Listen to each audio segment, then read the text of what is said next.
All right, welcome to The Explainer. Today we're heading back in time to the dusty roads of ancient Jericho. We're going to unpack this incredible story about a man who really had nothing left to lose and how one defiant shout changed absolutely everything. So to kind of kick things off, let's frame this whole thing around a single question. Just think about this for a second. What would you be willing to do? What social rules would you break to completely, totally change your life in just one single moment? Okay, so our story kicks off in a pretty familiar place, right? The edge of a road, this time in the ancient city of Jericho.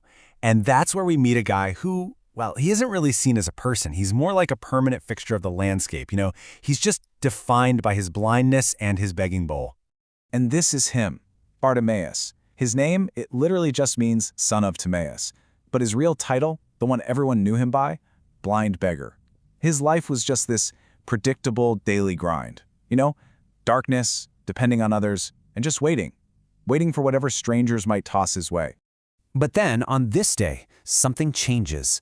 That familiar rhythm of the crowd, it shifts. A name starts to ripple through the air. Jesus of Nazareth. Now, for Bartimaeus, this isn't just some other traveler passing by. No way. This name, it represents his last, most desperate hope. So he hears this. He realizes his one and only chance is literally walking right past him. What does he do?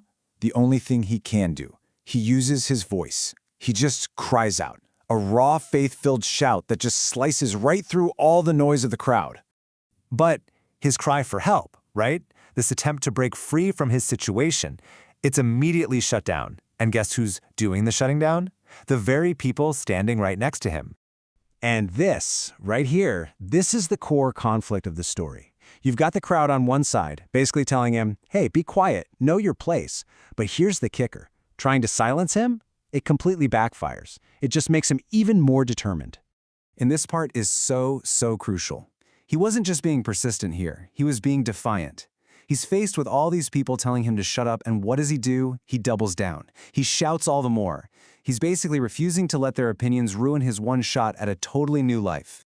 So, you see, the point is that his cry, it wasn't just random noise. It was actually a strategy. It was an act of faith, one that was so determined that he was willing to be disruptive, to be loud, and honestly, to be completely undignified in the eyes of everyone else. Okay, let's just break down his approach for a second, because it's like a masterclass. Number one, he seized the moment. He knew it was now or never.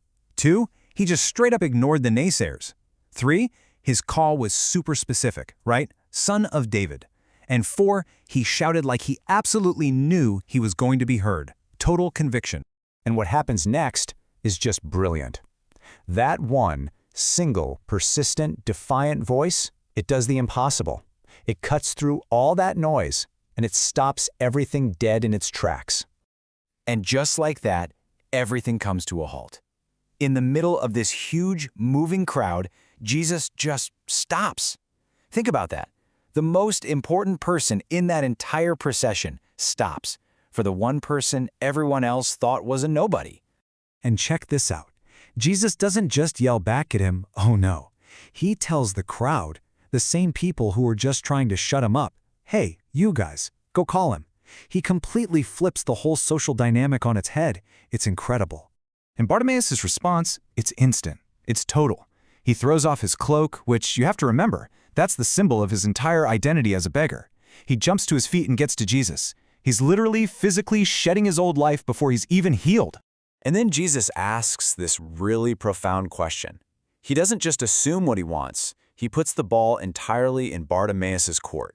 He basically forces him to articulate his deepest desire. He's empowering him to name his own need. And the answer Bartimaeus gives is just perfect. It's so simple, so direct, so focused. There's no long, sad story, no list of complaints, just the one thing that will change his entire world. I want to see. All right, so let's get to the outcome, because this story builds into something way bigger than just getting his sight back. We're talking about a complete and total transformation. And this is where Jesus makes the connection crystal clear. He doesn't say, I have healed you. He says, your faith has healed you. He's giving all the credit for the miracle directly to that persistent, unshakable belief that Bartimaeus refused to let anyone silence. So, the transformation is complete. He gets his sight back just like that. But watch what he does next. This is key. He doesn't go back to his old begging spot. He doesn't just turn around and go home. He follows Jesus. He's got a new identity, a new community, and a brand new path to walk. And so this ancient story really leaves us with a pretty pointed question for our own lives, doesn't it? When our moment comes, our opportunity for change, for healing, for a new beginning, when it's walking right past us, are we going to listen to the crowd telling us to just stay quiet, or are we going to find our voice and shout even louder?